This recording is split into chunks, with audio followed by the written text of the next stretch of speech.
You're now listening to the Engage the Rockies podcast, your go-to podcast for local and state issues concerning Colorado.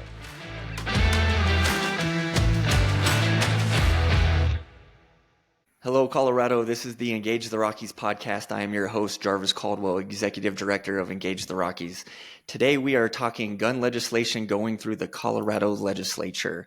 And there's no one better to join us than Mr. Ray Elliott, Vice President of the Colorado State Shooting Association. The Colorado State Shooting Association is the official state association of the National Rifle Association. CSSA is an independent state organization led and operated by leadership elected by its members. Ray, thank you so much for joining us today. Thank you so much for the invitation, and looking forward to talking to you about what's going on in Colorado regarding the Second Amendment.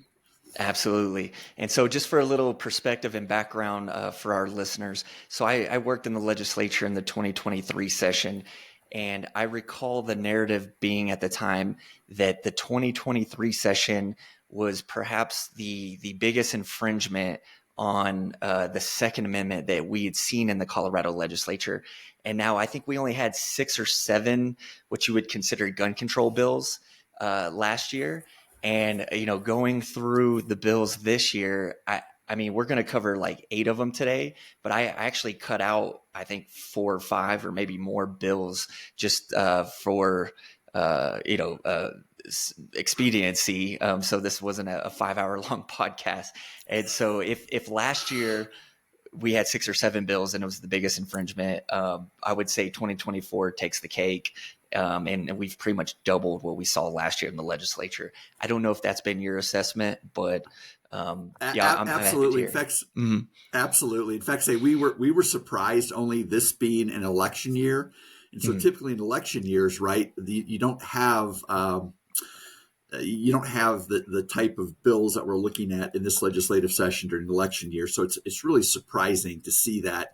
And yeah, it makes last year's bills almost look like a Sunday school picnic. There was one bill in particular last year that was very egregious, and we are just adding on top of that bill many other bills, and just very, very surprising, as you said. So no, 2024 right now takes the cake for the Second Amendment and the number of bills that have been introduced by far.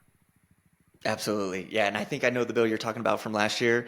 And if it is the bill, I'll mention it when we get to it, because if it's the same bill that I'm thinking of, it's back. Put it that way. It is. It sure did. And it's doing better than it did last year.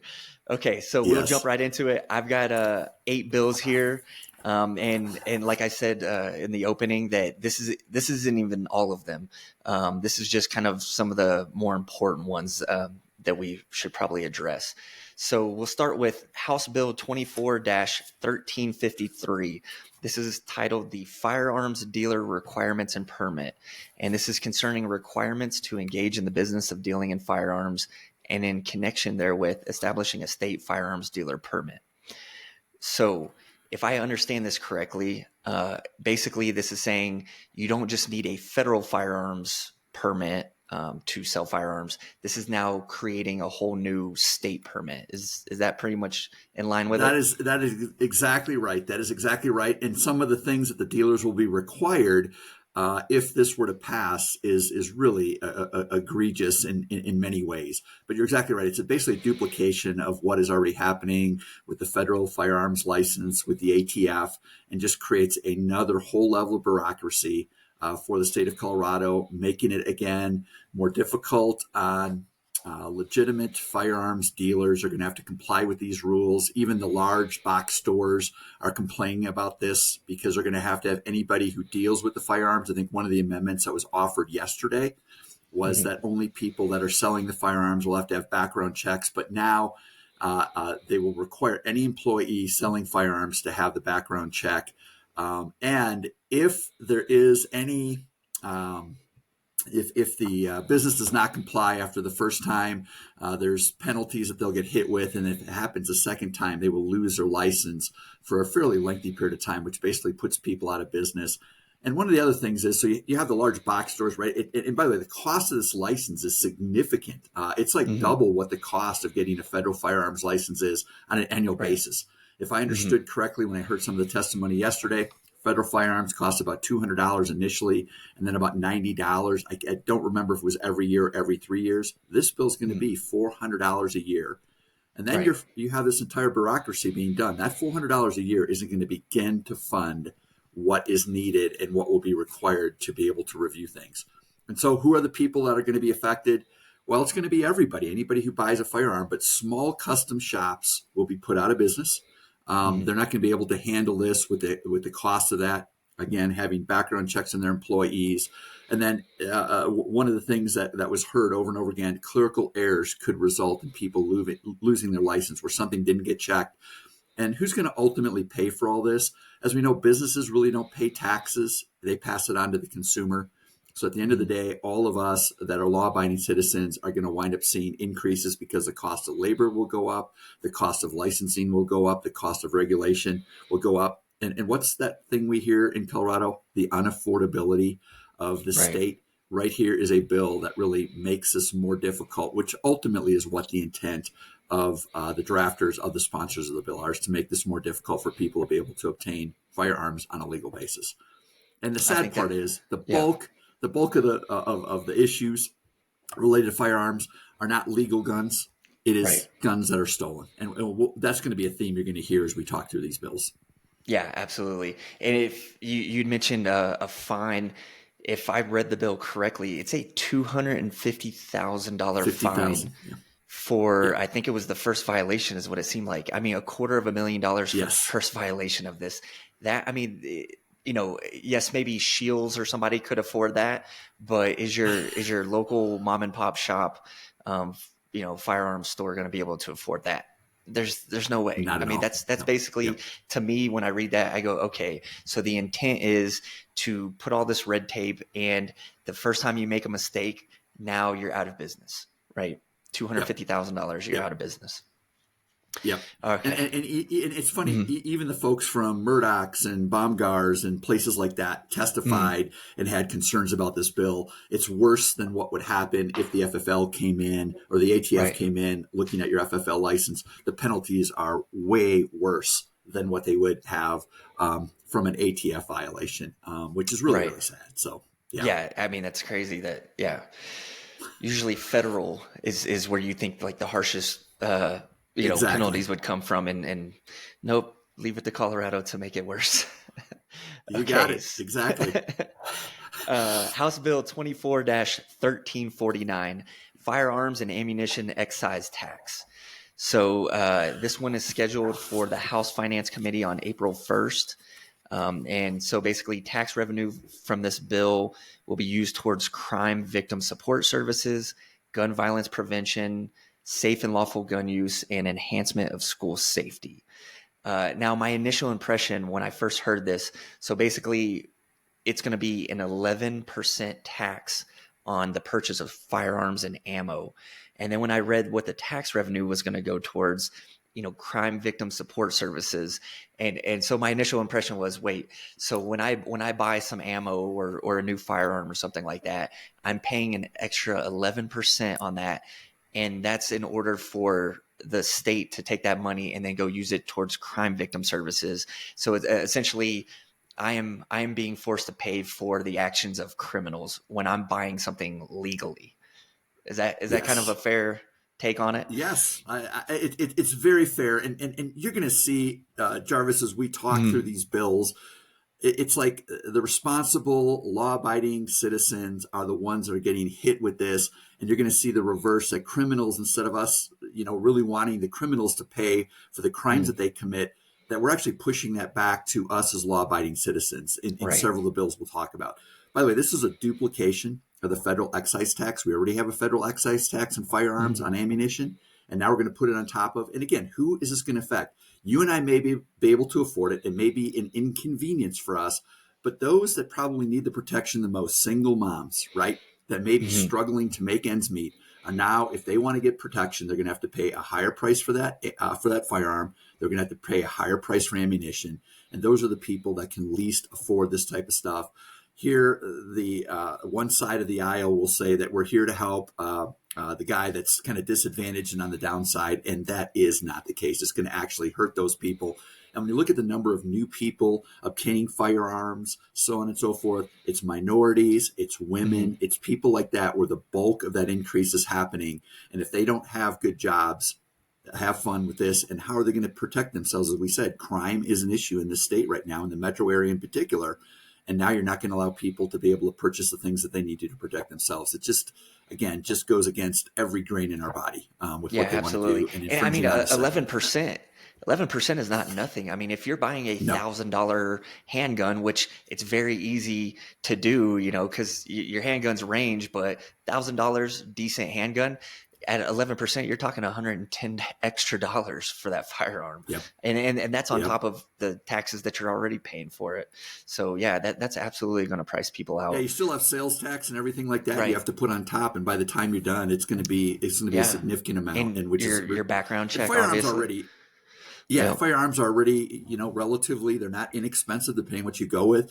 If you want a reputable firearm, you're looking at $400, $500, $600 for a minimum amount, right? And then if you want to have anything specialized added to it, just going to add on top of that. It's just unbelievable. Yeah, and especially if you're talking handguns, you usually get a holster with it. You buy some ammo, you buy some carry ammo, then you buy some range ammo, and so it adds up pretty quick. And then, like you said, you already have taxes on it. You already have to do the background check and everything. So, yeah, it's gonna add up, and it's gonna hurt the people who probably need it the most. Exactly. And the criminals aren't paying 11% tax when they buy it on the street. No. How are they getting those guns? They're stealing them from the guy that already paid it, so they're not paying anything for it. Exactly. Yeah, right. That's exactly right. Yeah. It's a tax loophole. That's right. Okay. House Bill 24-1270, firearm liability insurance requirement. I knew this was going to come eventually. So for the listeners, this is assigned to the House Business Affairs Committee. There's no scheduled date as of, I believe, this morning when I checked it, concerning a requirement that firearm owners maintain liability insurance, and in connection therewith, requiring insurers to make coverage available in homeowners and renters insurance policies for damages resulting from accidental or unintentional discharge of a firearm. Okay. Do you want to kind of give us your thoughts on this one, Ray? Absolutely. So this is forcing those that own a firearm to purchase insurance for a constitutional right that they have. Right. Okay. So this has huge problems as it is. It gets worse, Jarvis.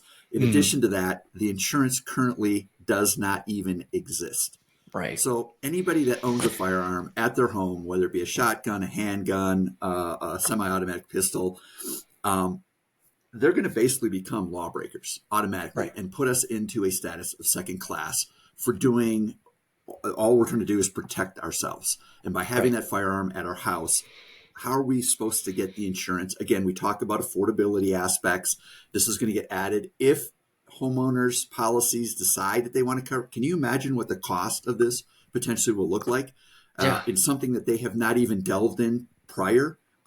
This could significantly increase the cost of homeowners insurance, which again, those folks that are renters insurance as well, right? If you have renters insurance, you're going to have to add it to something. So this is just a horrible idea. Again, trying to make it that folks cannot legally own a firearm and really infringing on the constitutional right, and something that is just incredibly egregious.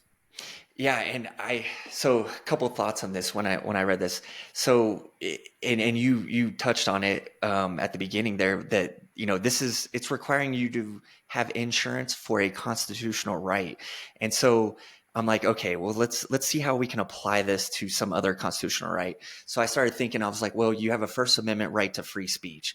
Well, it is possible to say things that can hold you legally liable, that you could be sued for and stuff. Well, we don't have to carry around insurance to have free speech, right? When we can be sued for what we say, and so I'm like, okay, so maybe we need to pass insurance for free speech because there's legal liability there when you use free speech.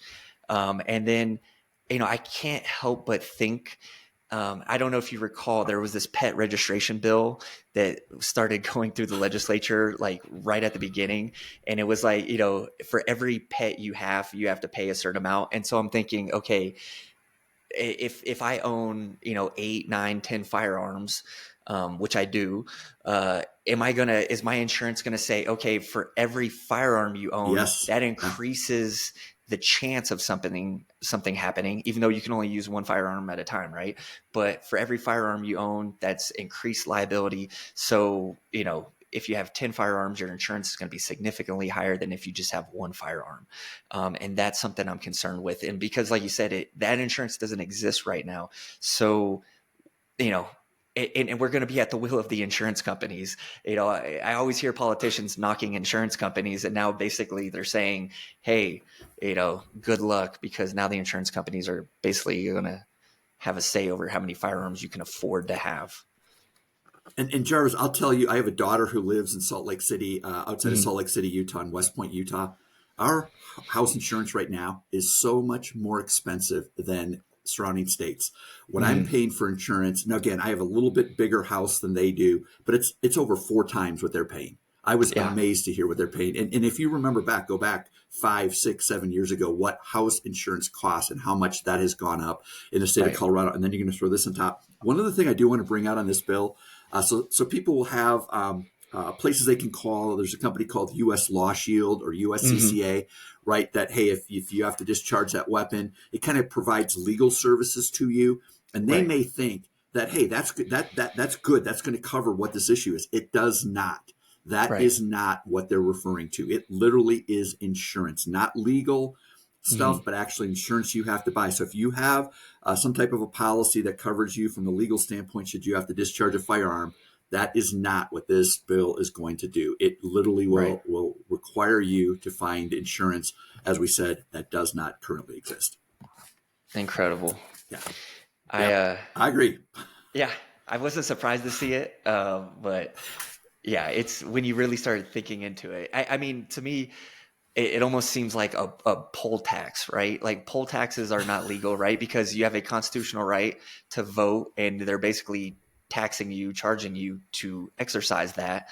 Well, firearm insurance is the exact same thing. They are charging you to exercise your constitutional right. Yeah. And one thing I'll add here is my representative, I live in one of the more conservative, and I know you may laugh at that, in Denver, but we have one of the more conservative. We have a lot of firemen, a lot of policemen as well that live in our area. We're relatively conservative, but we have one of the most progressive legislators. So I'm in House District 1. Javier Mabry is the gentleman that represents us. And I know we know another name by the name of Elizabeth Epps, and he has basically replaced her, I think, on the Business Affairs Committee. He's also on the Judicial Committee. Just unbelievable, the things that he's trying to push. And we call it progressive. I don't like that. Let's just call it what it is. It's socialism. It's tyranny. Local elections really do have impacts, and people need to understand, right? When we have people in here that want to take away our freedoms, which is what the Democrats accused Republicans of in the past, that's not what's happening. It is the Democrats taking our freedoms day by day in these bills that are being passed and taking away constitutional rights. We're not even talking minor things. We're talking relatively major stuff that is occurring, and very, very scary for what's going on in Colorado. Yeah, and it's moving extremely fast. That's the thing, right? It's a lot of times when you start seeing these types of bills, you might see one this year and it's a big fight, and then you see another one next year. Well, it seems like over the last 2 years, like I said, I worked in the legislature 2022 and 2023. 2022 was what it was. There was a few here and there, but 2023 was just an avalanche compared to 2022. And then I don't even know what's bigger than an avalanche, because that's what 2024 is. So, I mean, it is really, rolling down the hill. Pretty remarkable. And picking up speed. Yeah. And so you can't help but think, what is it going to be like next year? And you mentioned this earlier. This is an election year. Usually in election years, the strategy of political parties is to pull back a little bit because they're like, we don't want to be too controversial. We don't want to have that, distract or we don't want to give the other side ammunition to use against us in an election year. And it's like, no, that whole thing's out the window. Now it's just like, Yeah. push everything all at once. Okay. So moving on, Senate Bill 24-066, Firearms Merchant Category Code. Concerning a requirement that certain businesses with relationships with firearm merchants use the appropriate merchant category code. Now, this on its face kind of doesn't seem like much, and maybe is more of a like it's talking about category codes for a certain industry. Now, I will tell you that when I read this and this passed the Senate, it fully passed the Senate. And it passed the House Business Affairs Committee on March 27th, which we are recording this on the 28th. So that was March 27th was yesterday. Yes. So Yeah. it passed the first hurdle in the House and it's already passed the Senate. But when I first read this, it reminded me of a debate that I had heard a couple years ago at the federal level about firearm companies or gun stores and things like that being affected with banking institutions, basically. Like they're categorized as something, and that cut off certain financial access for them. And so I can't help but think of that. Am I on the right path there with that? Yep. And in fact, so merchant codes are currently used. If you go to, let's say, a Shields is a good one down there. Mm-hmm. You have one in Colorado Springs. If I go into a Shields store and I purchase something with a credit card, it's going to be labeled that I bought something at the sporting goods store. Right. What this bill will do is break it down. Okay, so if I went and bought dog food, or if I bought ammunition, it's all going to be labeled the same as sporting goods or shirts or whatever it may be at that store. But now what will happen is if I went and bought firearms, or if I bought ammunition, that's going to be coded differently. Okay. And so that information is going to get fed, and they said they're going to look for kind of extraordinary situations, but extraordinary is not defined, or Right. unusual situations, right? You can go spend a lot of money on a rifle, $10,000, $11,000 on a rifle, and it's going to look like, wow, what is this guy up to? What's he doing? And that's Right. not specified in this bill. And obviously one of the concerns that people have is this idea of registration, right? And this feels like, hey, we're slipping down a slope of registration. And what happens before gun confiscation? They want to know what guns that you have. Well, Jarvis, one of the legislators, Representative Clifford, as testimony was happening yesterday, mentioned, so I don't know, and this is a quote directly from him, so I don't know that we are looking at some newfangled database that just specifically to create something to identify who has a gun. We have that. That exists. That exists in many ways. Okay, did you catch what that legislator said? Right. There is a database Yeah. already that has, okay, I don't know if this, and I don't know Representative Clifford, but I don't know, is he tragically unintelligent? Okay. Does he have no clue of the bills that he is voting on? Or are the state and federal government in violation of their codes, the Second, the Fourth, the Fifth, and the 14th Amendment, by creating this database? This is not something that is allowed. This is one of the tenets of the Second Amendment. And here he is saying, and he goes on further to say, we have that information. So he's questioning why people are concerned about registration when he already believes it exists. Yeah. This is scary. Yeah. Yeah. And again, a constitutional right. And now you're saying we have the databases. So obviously this is something that needs to be followed up on to find out, hey, does this really exist? Because this is against violation of both state and federal laws. Yeah. It's like it does, and I don't know Representative Clifford myself.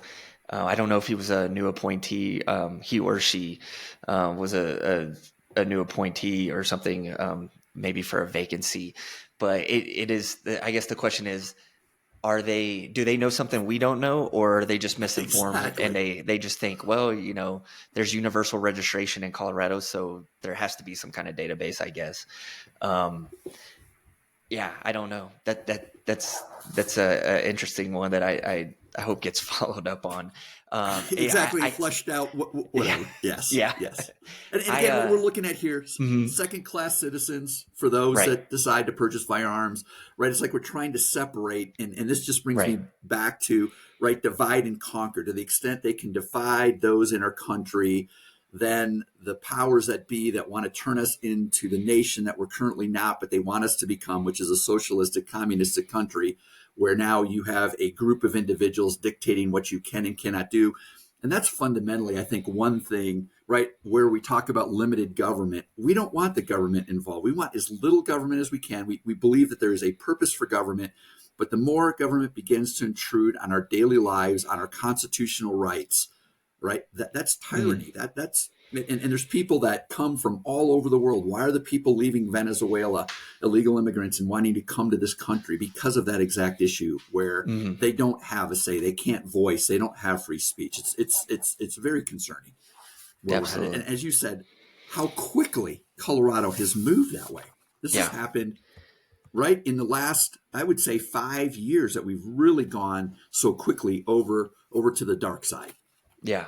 Well, yeah, and especially when you consider, was it 2012, I believe it was, or 2013, when there was actually a recall of two legislators, and I think, and then one resigned on top of that. So like three legislators lost their positions at the Capitol because of the magazine capacity limit. Yes. And so I'm like, well, that just happened, 10, 11, 12 years ago. And like, it was such a big deal to limit magazine capacity that it cost three legislators their jobs. And now it's like, well, magazine capacity limits, that's small fish compared to all the stuff we see going on right now. You know what I Exactly. mean? And Exactly. it's like, and nobody's That's losing right. their jobs over it, you know? No, Um, no. Okay, so this is an interesting bill. So House Bill 24-1162. This is actually a bipartisan gun bill by Republican Representative Ryan Armagoss and Democrat Mark Snyder. And, it's one of the very few bipartisan gun bills, and it died in committee. Um, so, I found that interesting. But so it's penalty for theft of firearms. And it says in current law, the sentencing structure for theft, except for auto theft, is based on the value of the item stolen. The bill exempts theft of firearms from the sentencing structure and makes theft of a firearm a Class 6 felony, regardless of its value. And then subsequent violations, including multiple firearms stolen in the same criminal incident, are separate Class 5 felonies. So just reading that, I go, okay, wow, we're taking we're taking the criminal side of it seriously now, because it doesn't matter if it's $100 gun or if it's $1,000 gun. If you steal a firearm, you're going to be charged with a felony, right? Absolutely. And so that seems like a good thing, because we were talking earlier about how criminals don't really care about these laws. Well, maybe if they don't care about the laws, maybe they'll start caring when they start facing more jail time, more serious penalties, and things like that. Am I on the Absolutely. right track with Absolutely. that bill? You are Yeah, absolutely on the right track. Making stealing of firearms a felony. Does that not sound like a common sense solution when we say right, so much of the gun violence, 95%, maybe even a higher percentage, is with guns that are stolen? Why would right. we not make it more difficult? Which now goes to the heart of the issue. Are we really Hmm. trying to stem gun violence? Again, killed in committee. So I would say that the committee members are not interested. By the way, bipartisan. I think Hmm. that's important to point out, Jarvis, as well. You Yeah, had a Democrat and a Republican coming together to try to pass common sense legislation to make it more punitive on the people that steal the firearms. And right. what did the legislature say on a again a partisan vote? Hmm. We're not interested in stopping gun violence. Yeah, We're more interested in stopping responsible gun owners and law-abiding citizens. right. Okay, so Yeah. everything they're saying, they're speaking out of a different side of their mouth. Hmm. And this would have been a great bill. We were incredibly supportive, thought it was a wonderful thing to do. to make it, hey, you steal that firearm and we're going to go after you to the fullest extent and make sure that this is not just a minor crime, that this is more of a major crime. And our legislator says, yeah, no thanks. So who are we Yeah. really helping here? Right. And like when it comes to the value of guns, it's like Doesn't matter. I agree with this bill in the sense that it's like, well, it doesn't matter whether it's a $500 gun or a $1,000 gun and it crosses a certain dollar threshold. It's like if it's being stolen and then you can assume if a criminal stole it, they're going to use it in some other crime, or they're going to illegally sell it, and then that person might use it in a crime. And it's like, so does it really matter what the price of the gun is? Does it matter if it's $400 gun or $1,000 gun? Like, that shouldn't matter at all. It's the fact that you stole a firearm, which is going to lead to other things because you're a criminal because you stole it in the first place. So you're either going to use it in a crime down the road or you're going to sell it to somebody who is. So to me, just the outside looking in, just your average citizen, I'm like, this seems like a really good bill, because if you want to take crime, especially around firearms, seriously, you need to start actually holding the criminals accountable and punishing them. And spot on. I hope this bill comes back next year. I agree. I completely agree with you. Yep. And again, just getting more bipartisan support, putting more pressure. And one thing I want to say, a lot of people are like, they've thrown their hands up in relation to this stuff. Like, it doesn't really matter what we say. Our voice doesn't matter. They're going to do what they want to do. I think the comment that I make is, and I've responded and sent to all the people on the committees on numerous occasions this year in particular, just because there's so much. I've sent them what I think about it. And I realize that at times Javier Mabry doesn't care. He doesn't want me to own a gun. He doesn't want me to have the ability to protect myself, so on and so forth. But I still have a responsibility for my voice to be heard. That is the system we're in. Okay. And again, he's not going to follow what I want. I want him to know. And I think that is our responsibility. That's how we begin. And if everybody who felt the way that you and I feel on so many of these bills expressed their opinion, the legislatures would have no option but to do the right thing. And with so few people responding, and I realize in this case, there's hundreds of people who have responded. I'm not talking hundreds, Jarvis. I'm talking thousands and tens of thousands of people that are impacted by this bill. I would assure you they would start to think a lot differently, because when one person takes the time, they realize there's probably hundreds of other people, maybe even thousands of other people that feel that exact same way. And you have to put the political pressure on them. That is all that they listen to at times. Yep. Agree with you on that. Okay, we have 3 bills left. House Bill 24-1348, Secure Firearm Storage in a Vehicle. This is an interesting one. I feel like I've maybe seen something similar to this before. I don't know if something similar passed recently in the last few years, or if they tried to. But so this bill says the bill prohibits knowingly leaving a firearm handgun in an unattended vehicle unless the firearm is stored in a locked hard-sided container that is not left in plain view, or that is in the locked trunk of the vehicle or a locked recreational vehicle. Okay, if I'm understanding this correctly, it's saying if you have a firearm in your vehicle, it's got to be in a locked container. Now, I know most people, like myself, I'll lock it in the glove box, or I'll put it in my center console or something like that. I mean, here's the thing is, there should be nobody in my car, right? Because if you are in my car without my permission, then you're committing a crime already.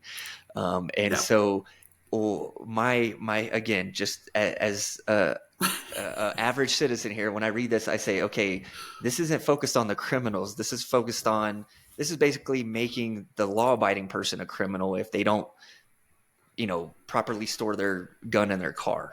Am I on the right track there? You are spot on. And taking this bill, and I'm glad you put it in this order, right? Bill 1162, penalty for theft of firearms, which was killed in committee, right? That was to penalize the criminal, which we said, nope, we're not doing that. Right. Now we want to penalize Mr. Responsible Gun Owner, law-abiding citizen. And this whole thing of I place it in some hard-sided container in my vehicle. Jarvis, okay, so I hide it. Somebody breaks into my vehicle. That does not stop them from No. taking that hard-sided case out of the vehicle and then going somewhere and prying it open and having Right. that gun. This Yeah. bill is a solution looking for a problem that does not exist. Okay, if you're Right. stupid enough to leave that vehicle in plain view on your seat, okay, Yeah. you're an idiot. All right, you're just a Right. plain Right. idiot. You don't do that. That may be a right of yours, but Uh, it's not something you're smart in doing because you're an attractive nuisance at that point where somebody sees it. right. Oh man, I want to get a hold of that. Yeah. Storing it in your glove compartment, storing it in your center console, storing it in your trunk when you're not in the vehicle makes Right. all the sense in the world, and you are already locking the vehicle. This Right. is absolutely dumb. By the way, there are other people affected, and again, this is what Metro Denver politicians don't realize. What about rural Coloradoans? He's Right. out on his 100-acre, 1,000-acre thing, and you're Hmm. telling me that he has his rifle there in the front seat, and now he's in violation of the law because it's not locked up, and he may Right. need that to ward off a predator of some sort, a bear, Hmm. a mountain lion, a wolf, A right? wolf. Whatever Yeah. it may be. We're making these people, and again, we're going to hold these people accountable. Let me ask you a question: when a pharmacy drugs are stolen from a pharmacy, do we hold the pharmacy responsible for the theft? We don't, and you could No. apply that in many different situations. Yeah. This is ridiculous. Again, second-class citizens, and here we say, "Oh yeah, Mr. Criminal, we're not going to come after you and make it a felony. We're going to be nice and give you a little slap on the hand for having stolen a firearm that will probably be used in a further crime. And you, Hmm. Mr. Law-abiding, responsible gun owner, because it wasn't put in a box, a hard-sided box, which accomplishes nothing, we're going to Right. now come after you." Yeah. It's What in the like world are we doing here? hey, make it easier for the criminal to pack off everything altogether by putting it in a nice a nice gun box that I'm just thinking, I'm like, well, and usually in most cars, like if, a gun box is a pretty good size, like you can't necessarily slide it under a seat or something like that. So, where do you put the gun box at? You're going to have to put it on the seat or in the floorboard, and it's going to be in plain view. And so somebody looks in, they see a Sig Sauer gun box and they go, oh, hey, look at that gun box there. When the way I do it is, I've got it in the center console. I'll tuck it down in there, maybe put some paper over it or something, if I'm going to leave it for a while. And it's like, it's way better hid. I'm not putting it in a nice travel case for a criminal to pick it up and walk off with it. Walk away without people even realizing potentially what it is versus it's right. he breaks in, he takes this thing, and now he's got to figure out something to do with it on his body or whatever when he has that firearm or whatever. Yeah, it's just again, it's just a feel good bill that actually is just again holding gun owners responsible. Yeah, just and wrong. You said it. The car itself is locked, right? Like the car itself is locked, so they're already committing the crime when they break into it. I mean, that's exactly right. Yeah, it's ridiculous. Yep. Okay, prohibiting carrying firearms in sensitive spaces. This has been a very, very big one. This is probably one of the most talked about, aside from the last bill that we're going to talk about. So this is Senate Bill 131. This bill prohibits a person from carrying a firearm both openly and concealed in public locations specified in the bill. A violation is an unclassified misdemeanor punishable by a maximum $250 fine, except that a second or subsequent offense is punishable by a maximum of $1,000 fine. So basically the crux of it is this bill is going to outline certain places that you cannot carry a firearm, whether it's concealed or not. And that is correct. I don't have the list here in front of me, but I'll let you expand on what the list is. Yeah, absolutely. And there's some good news, relatively good news. I mean, again, horrible bill. Basically going to not allow, initially was not going to allow concealed carry in many, many places, almost outlawing concealed carry altogether. There were very few places you could carry it in your house, but almost anywhere else you carried it, you would be in violation of this law. That did get amended. The bill did get amended. And again, in keeping with the Braun decision, historically sensitive places have been official government buildings, legislative offices, and polling places. Those were the three exceptions allowed in the Bruin decision. Mm-hmm. One of the big issues that happened in this bill was the higher education.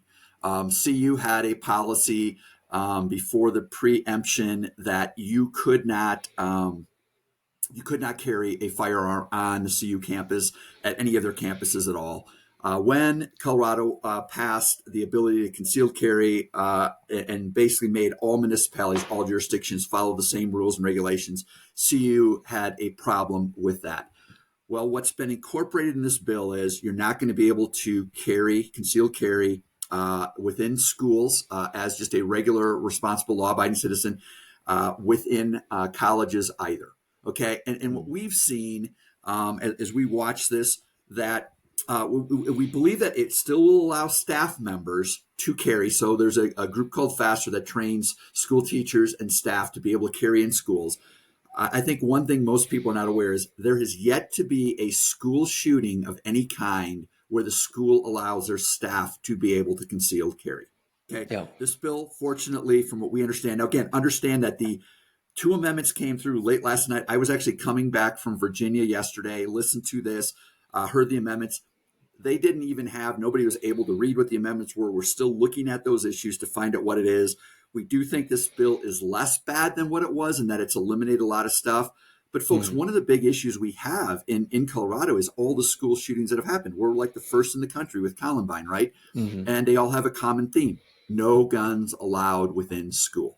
And which is why this group FASTER came about, was to have people armed. You look at so many of these situations, by the time the police are able to respond, the active shooter situation is typically over with. Whereas if you had people on premise that actually have the ability to whether it be a citizen or whether it be somebody who's gone through the official training, you're actually in a much better spot. Where I feel less safe is knowing that there's places where they say these are gun-free zones, because to me that invites a criminal to be able to come in. So this bill was just a horrible, horrible thing.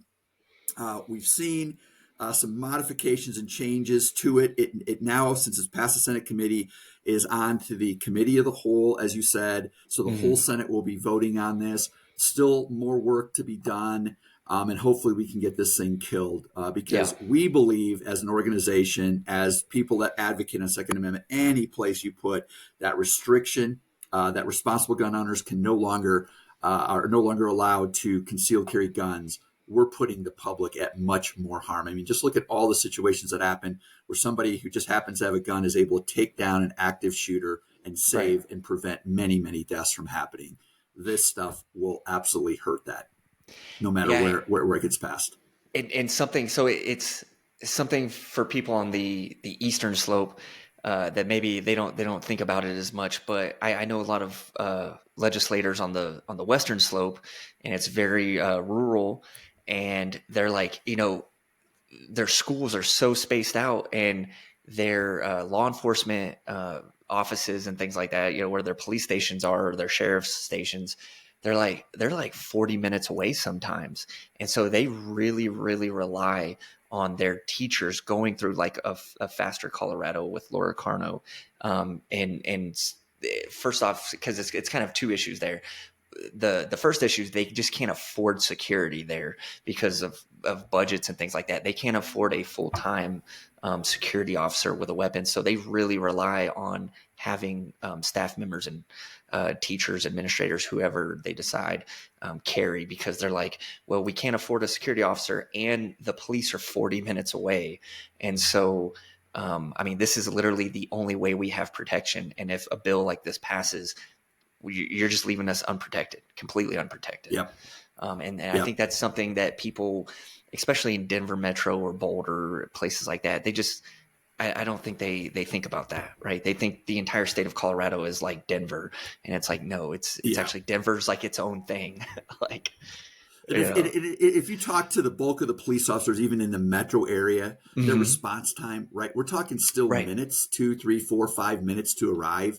And those active shooter situations are typically relatively short periods of time where they do the carnage and everything. Look at what happened at the King Soopers in Boulder. I mean, a very unfortunate thing, but those police responded as quickly as they could. But unfortunately, the damage had already been done within that facility. Even when law enforcement arrived, right? Boom. One of the first guys to arrive was shot dead on the spot, which is really, really unfortunate. And again, when we look at this stuff, I understand, hey, I'm relatively new to being a firearm owner. And have really, why have I gotten engaged in this? Because I have kids and grandkids, and I want to make sure they have the ability to protect themselves should the need arise. And, one of the things, Jarvis, that you learn when you go through the training to get your concealed carry permit, which I did, was that firearm is the last resort. You are only doing that when there is no other option to escape, to protect, to stop the threat, basically. I'm not even necessarily there to kill the person. I just want to stop their threat of what they're going to do to me, to my family. And I hope I never, ever have to use it. But you know what? I can sleep at night knowing that I've got it available to me should the need ever arise. And God forbid that it should. I hope it never happens, because it would just be a really awful situation. Yeah, it's the saying that I always come back to, which is better to have it and not need it than need it and not have it. Right? I totally agree. Yeah, that's exactly right. All right. I saved the best for last, and we're running about 45 minutes here, and I want to respect your time. So House Bill 24-1292 prohibit certain weapons used in mass shootings. It passed the Judiciary Committee. It's scheduled for House floor work as of today, actually. House floor work is I don't know exactly what they plan on doing today on it. That's just kind of a generic scheduling House floor work. Usually you have like second reading, third reading, things like that. So we'll see what they're actually doing on it today. And it's probably literally happening right now as we're recording this. So the bill description is concerning prohibitions on certain firearms used in public mass shootings. Now I'm trying to think back in 2023 when pretty much the same bill ran. I think it was called like prevent mass shootings or something like that. Yes. And I remember I referred back. So I wrote an op-ed in 2021 after the Boulder shooting, and I called it banning assault weapons. I use it in quotes. Banning assault weapons will not stop mass shootings. And basically I go through in this op-ed and I outline that some of the most infamous shootings, mass shootings in the history of America weren't done with semi-automatic rifles, right? And the first one that comes to mind is Virginia Tech. Virginia Tech, the shooter used 2 pistols, if I'm not mistaken, and he killed 32 people. And these were 32 college-aged people, not elementary school kids or something. These are older people, and he killed 32 with just 2 pistols. So I remember thinking to myself when 2023 came around, they ran that bill and they called it prevent mass shootings or something. I was like, well, most mass shootings are done with pistols anyways, right? Because you look at what the definition of a mass shooting is. It's federally, I think it's 2 or more or 3 or more. Three or more people injured in a shooting. And I'm like, most of those are done with pistols. A lot of times it's in like, gang warfare and stuff like that. And so when we talk about preventing mass shootings, I'm like, you can ban semi-automatic rifles. It's not going to stop mass shootings. But I know there's actually more to this bill because there was a leaked draft in 2023 that came out. I don't know. We had nothing to do with leaking it, but a leaked draft came out, and it basically, the way it read, it was like, this is not just going to ban rifles. This is going to ban everything. And then there was a revision of it. And then the real one, the actual bill got introduced. What does this bill look like right now as far as what it's actually prohibiting? This bill is very, very similar to what occurred in 2023. There's a lot more pages to the bill where it goes through specifically and identifies all sorts of firearms that will be that will not be able to be sold. And I think the reason why the authors did that is to make it look like these are the only ones that you cannot buy, so that people would look at this and say, well, there's probably a lot that you can. Unfortunately, just because it's called something different, it is still very much the exact same bill. And one of the key terms in the bill is any firearm that can accept or easily be modified for external ammunition feeding device, which basically applies to virtually every type of firearm that's available. So it's window dressing in what they've done.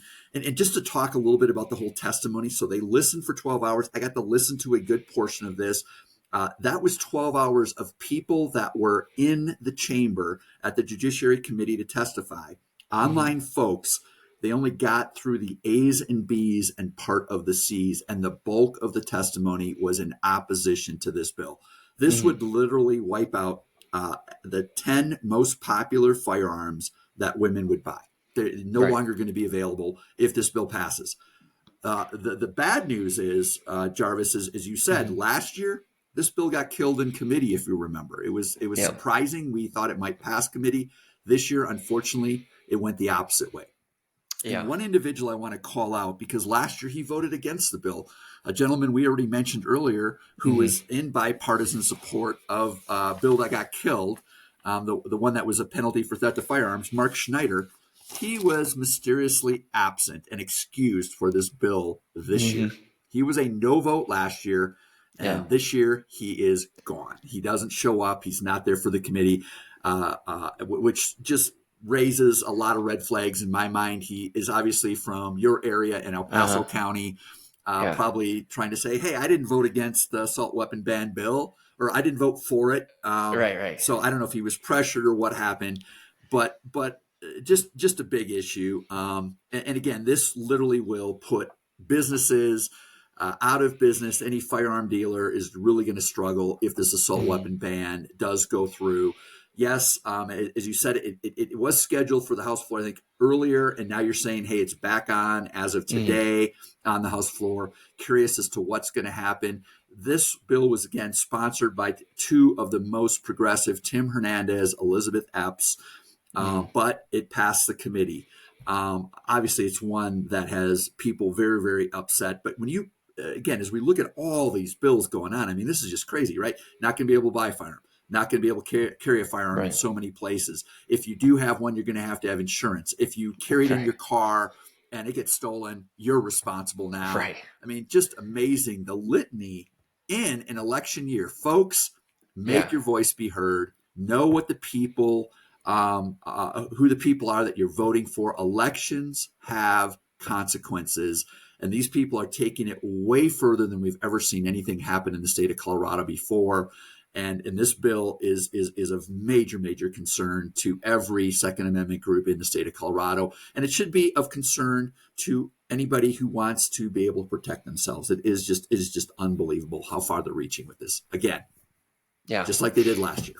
Yeah, I mean, how far we've come where it was killed in committee last year, and this year it was unanimous as far as party line vote, right? There wasn't a single person that broke off, and it was like, because I was there.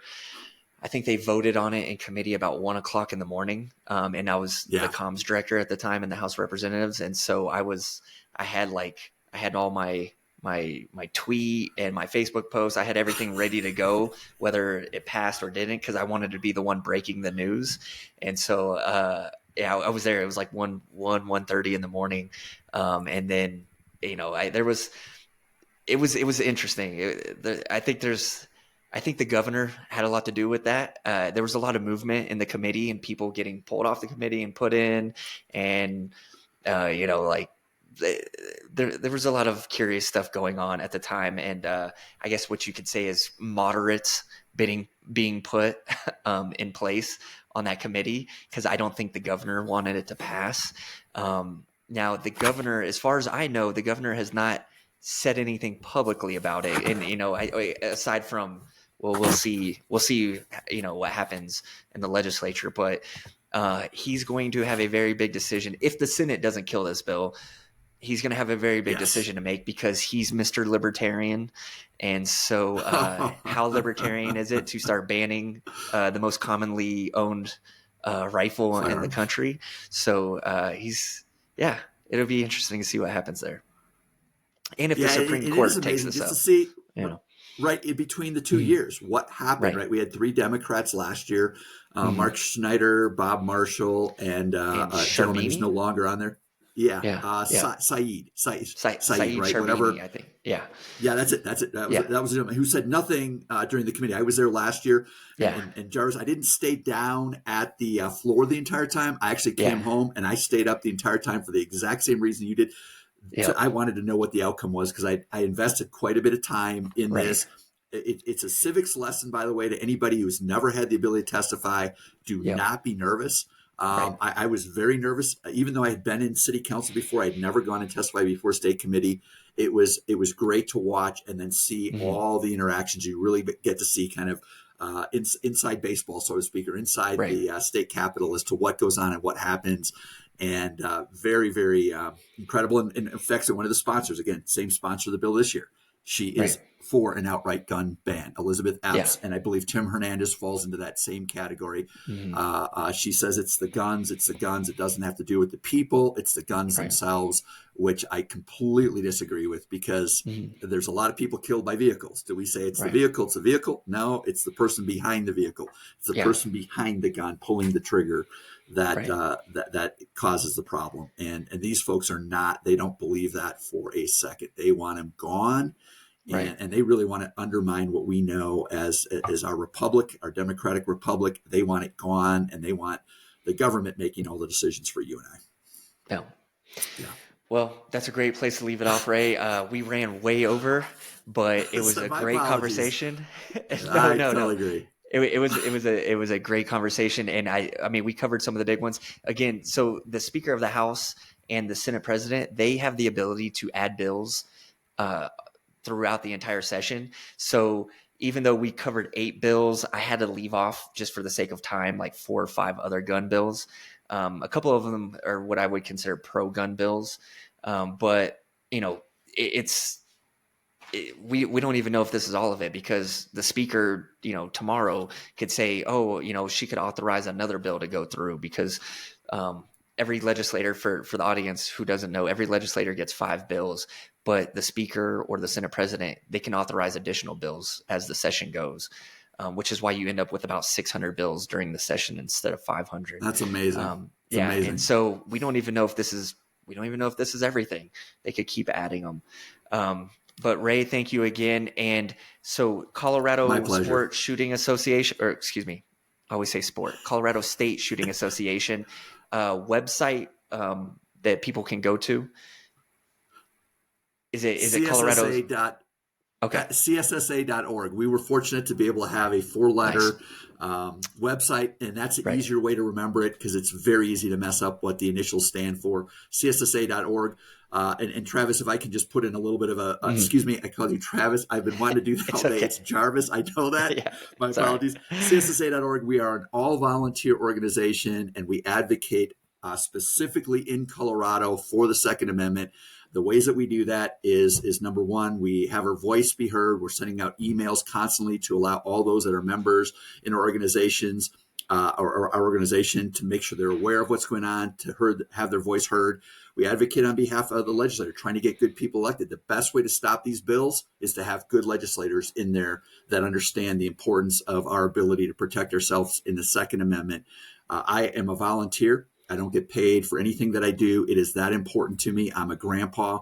That's why I'm on here. But we have people from all different aspects, and we are fighting for the Second Amendment, and we are want to work with those legislators. When bad bills get done, we want to modify them. We obviously want to get them killed to the extent we can, but to have modifications done, if that's all we are able to accomplish, that winds up being a win. Last year, I think the biggest win in the legislature, one of the biggest wins, Jarvis, was that assault weapon ban, getting it killed in committee.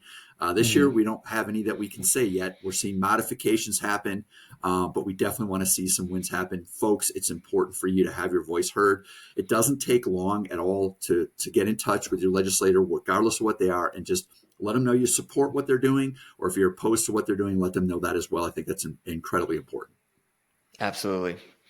That's great. A great place to leave it off, Ray. And I appreciate it very much. Audience, if you guys enjoy this, please share it with your friends. This is not going to get any better until people start speaking up and getting involved, like Ray was talking about. And so thank you again, Ray. And we'll talk to you soon. All right. Take care.